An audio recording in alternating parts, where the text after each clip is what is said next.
안녕하세요. 세상에 저 같은 이유로 파혼하게 된 사람이 또 있을까 싶네요. 이미 벌써 한참이 지난 일이지만 아직도 그때 생각하면 어이가 없어서 웃음만 나옵니다. 물론 그때는 속이 상하기도 하고 세상 모든 게 다 짜증날 정도였는데 지금 생각해보면 참 잘했다는 생각밖에 들지 않네요. 제 파혼 소식에 주변 지인들도 많이 놀랐고 그때는 저를 많이 위로해주고 그랬는데 나중에 와서 이야기해보니 제가 상심이 많이 커 보였어서 그때는 저를 위로해줬는데 사실 너무 어이가 없었기도 하고 상황만 두고 보면 제 대처도 그렇고 웃음을 참아야 했던 적이 한두 번이 아니었다고 하네요. 파혼하고 나서 한참이 지난 뒤에 찾아온 남자친구를 한 방 먹여줬거든요. 지금은 저도 다 지난 일이고 이야기해도 아무런 문제가 없기에 이렇게 사연으로 한번 적어보았어요. 결혼까지 약속한 남자친구는 제가 대학 졸업 후 취직을 포기하고 가게를 차리면서 처음 알게 되었습니다. 가게를 차리는데 이런저런 도움을 받게 되었고 그때부터 인연이 닿아서 연애를 시작하게 되었지요. 그러니 따지고 본다면 거의 대학 졸업한 후부터 6년이 넘는 시간 동안 연애를 했던 거예요. 그렇기에 결혼 이야기가 오고 가는 것까지도 꽤나 자연스러웠습니다. 오래 만난 만큼 서로의 지인들한테 서로를 소개시켜줬고 하나같이 저희들은 오래오래 행복하게 잘 살 것 같다고 이야기를 해왔어요.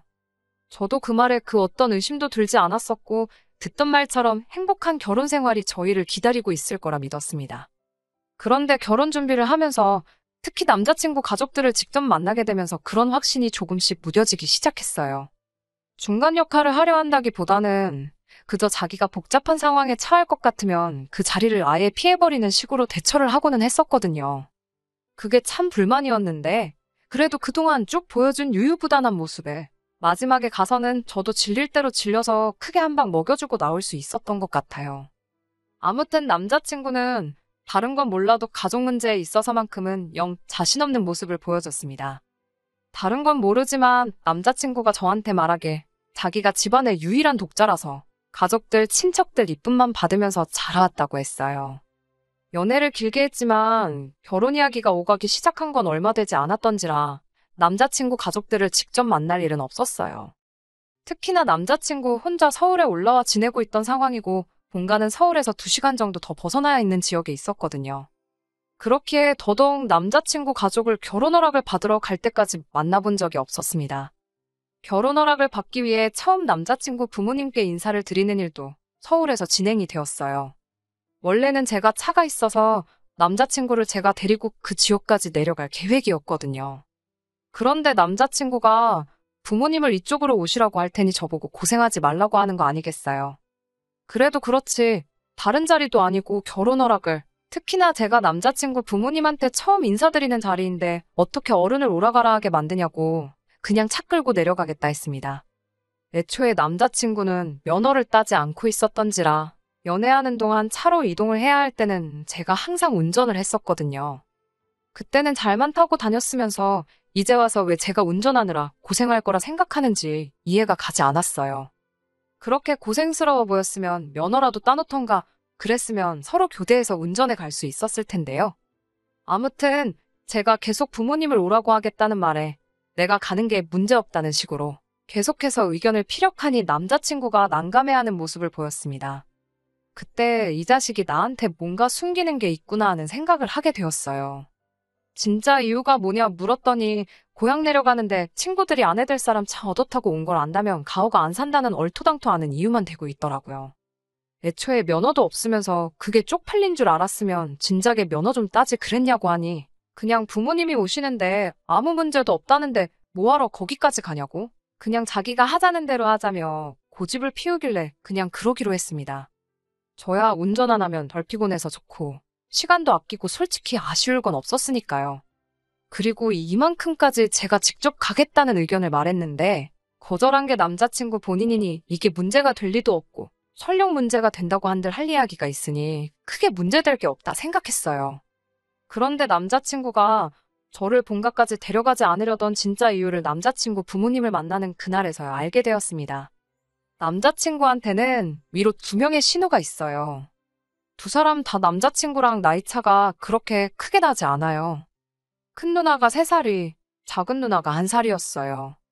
2사람 다 이미 진작에 결혼을 했고요.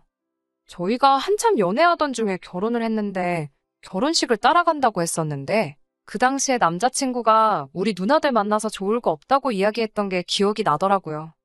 그 말을 한 게 난데없이 기억이 난 이유는 바로 남자친구 부모님한테 인사드리는 그 자리에 서울까지 신우들이 떡하니 쫓아와서 저희들을 기다리고 있었거든요. 남자친구가 누나들 얼굴을 보자마자 낯빛이 사색이 되는데 저도 뭔가 잘못된 거구나 대번에 눈치를 챌 정도였어요. 집안 독자라서 귀하게 자랐다더니 남자친구는 누나들한테 꼼짝을 못했습니다. 오히려 부모님한테 대하는 것보다 누나들 대하는 게 어려워 보였어요.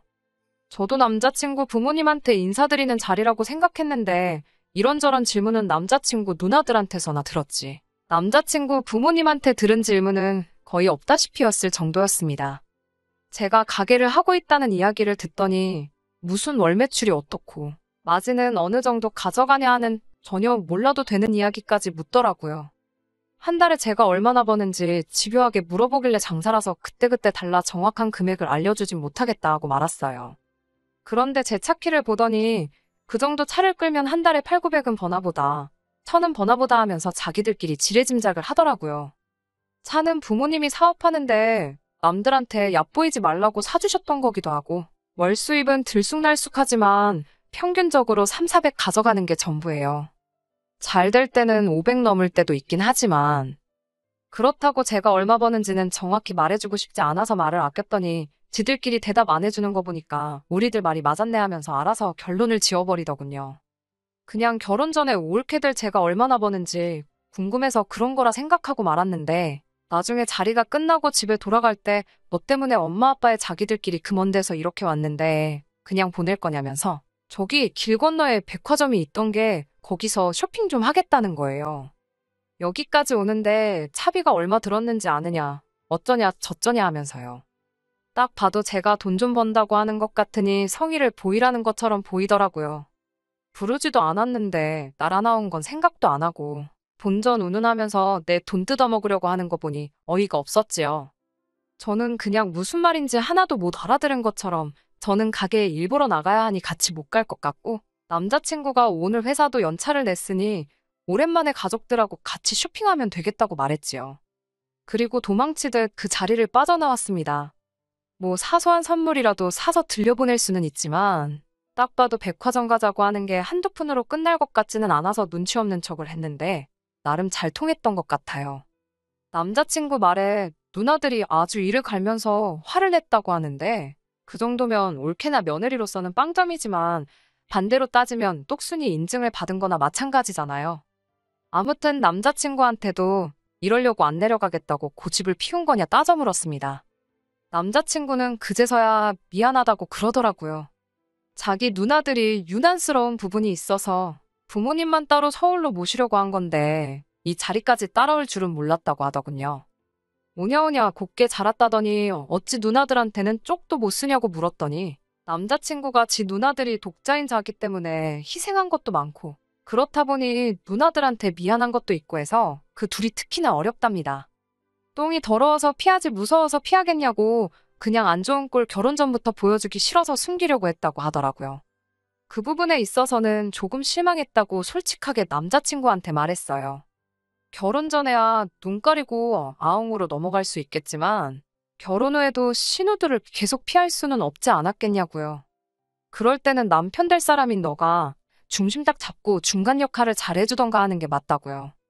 이번 일만큼은 처음이니 그냥 넘어가겠지만 앞으로는 이 부분을 항상 염두해달라고 했어요. 특히나 가족들과 저희 문제에 있어서만큼은 결국엔 제가 남의 집 사람이나 마찬가지 아니겠냐고.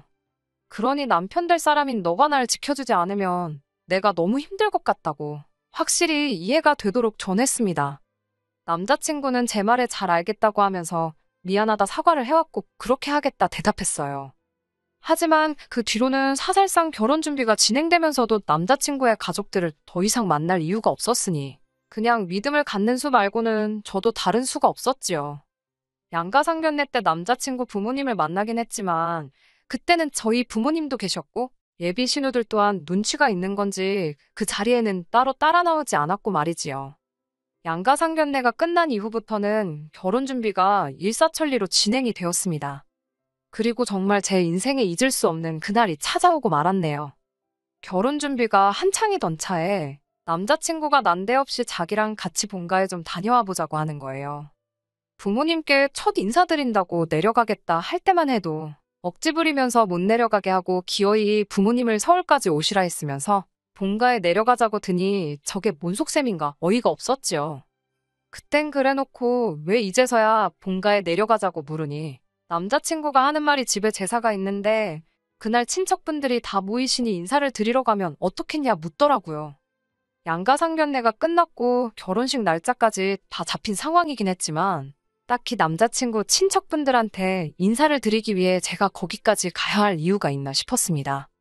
그리고 저 때문에 모인다면 고려라도 해볼 수 있었겠지만 애초에 모이는 이유가 집안 제사 때문이라잖아요. 세상에 어느 누가 미쳤다고 결혼하고 나서도 가기 싫은 제사를 결혼 전에 벌써부터 참석하고 싶어 하겠냐 했어요. 인사드리는 것도 결혼식 때 다 오실 분들 아니냐. 인사는 그때 드리면 되는 거고 그게 아니면 결혼식 이후에도 날이 있을 텐데 그때 가서 하겠다고 했어요. 제사 때문에 다녀와야 하면 혼자 다녀오라고요. 그랬더니 남자친구가 그제서야 또 우물쭈물 진실을 말해주더라고요. 사실 진짜 이유는 할아버지가 손주며느리 될 사람을 한번 보고 싶다고 했다는 거예요.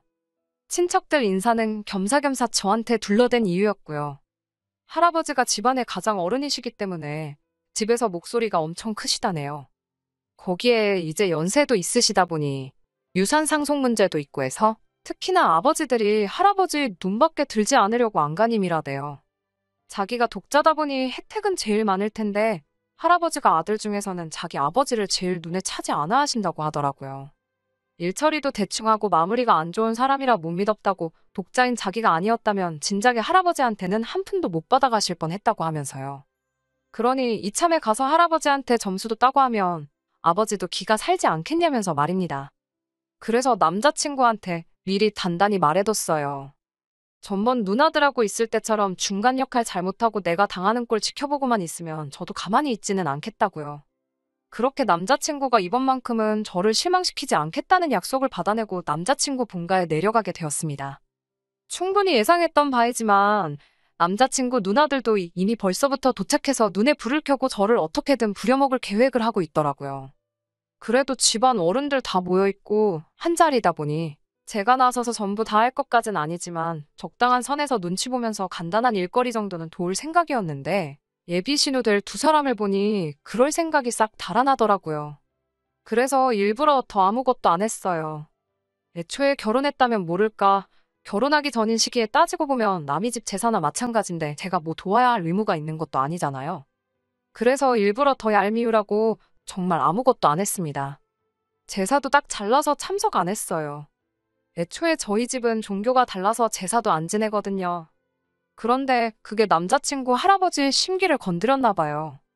처음에는 독자인 손주며느리라고 너털웃음까지 지으며 좋아하셨는데 제사 끝나고 식사가 시작되니 헛기침만 계속 하시면서 불편한 기색을 숨기지 않으셨어요. 곧 며느리 될 사람이 제사에는 왜 참석 안 했냐 물으시길래 아직 진짜 며느리도 아닌데 조상님들도 생판 처음 보는 모르는 집 딸한테 절 받기 싫으셨을 것 아니냐고. 결혼 후에 정식으로 제가 며느리가 되면 그때부터 조상님께 인사드리고 제사도 참석하겠다고 이야기했어요. 저희 집은 제사를 안 지내느냐고 묻길래 그냥 명절 때도 친척들끼리 모여서 간단하게 기도만 드리고 가족들끼리 즐겁게 시간을 보내는 정도다 대답을 했습니다. 그러니 할아버님이 제 성씨를 두고 어디 성씨냐 물으시더군요. 제사를 안 지내는 걸로 봐서는 근본 없는 집안일 수도 있겠다며 양반 집안에 천한 걸 드릴 수 없으니 미리 알아봐야겠다고 농담하듯이 너털웃음을 지으며 묻는데 신우들이 누구한테 그 성격들을 물려받았는지 딱 알겠더라고요. 그래서 어디 성씨 무슨 파 몇 대손 학렬이라고 말씀드렸더니 할아버님이 그날 통틀어서 가장 큰 역정을 내기 시작하면서 저보고 냉큼 이 집에서 꺼지라고 소리를 치시더군요. 제사 문제로 제가 말대꾸했을 때보다 더 역정을 내는데 묻는 말에 대답한 것밖에 없었는데 왜 저러시나 싶었어요.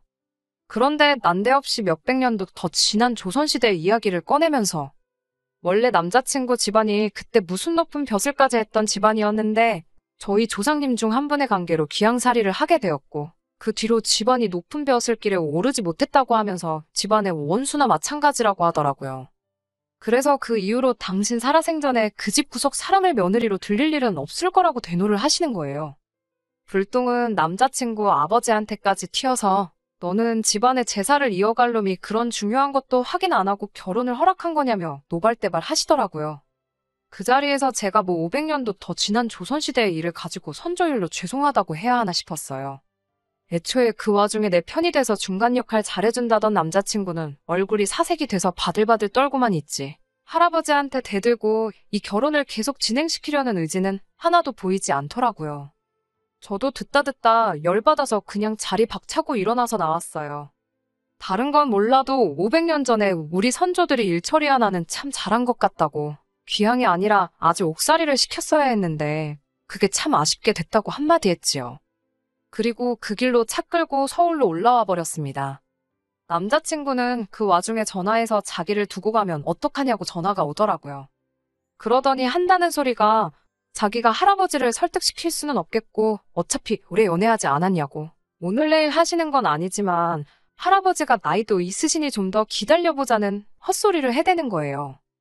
오늘 소리치시는 거 보니까 앞으로 한 10년은 거뜬하실 것 같은데 내가 미쳤다고 그걸 기다리겠냐고 그냥 당장에 파혼하자고 말했어요. 남자친구는 끝까지 할아버지 뜻을 거역할 수 없다는 소리만 하고 있고 제가 아주 사람을 봐도 잘못 봤고 똥을 밟아도 제대로 밟았다는 생각밖에 들지 않더라고요. 며칠 지나고 나서 남자친구 누나 중 큰 누나한테 전화가 왔어요. 동생이 많이 상심해 있다고 하면서 예단에 자기들 받을 명품 가방 하나씩만 해주면 둘이서 힘을 합쳐서 할아버님을 설득해주겠다고 하더라고요. 끝까지 어떻게든 제 돈으로 뭐 하나라도 뜯어내려고 저러는 모습을 보니 파혼을 결심하길 참 잘했다 싶었습니다. 남자친구한테 당장에 전화해서 앞으로 내 눈앞에 띄지 말고 누나들도 쓸데없는 일로 전화만 안 오게 만들면 그냥 파혼으로 끝내주겠다고 말했어요. 아무래도 오래 연애를 해왔다 보니 둘이서 같이 알고 있는 지인들이 많았거든요. 이 황당한 사연을 들으면 그 지인들도 분명히 남자친구한테서 등을 돌릴 게 뻔했고 걔 중에는 남자친구가 제 덕에 일적으로도 도움을 받는 사람이 있었기에 남자친구가 제 제안을 거절할 수가 없었습니다. 그렇게 파혼을 하게 되었어요. 솔직히 처음에는 속도 상하고 황당하기만 했는데 차차 시간이 지나니까 차라리 파혼으로 끝난 게 다행이다 싶더라고요.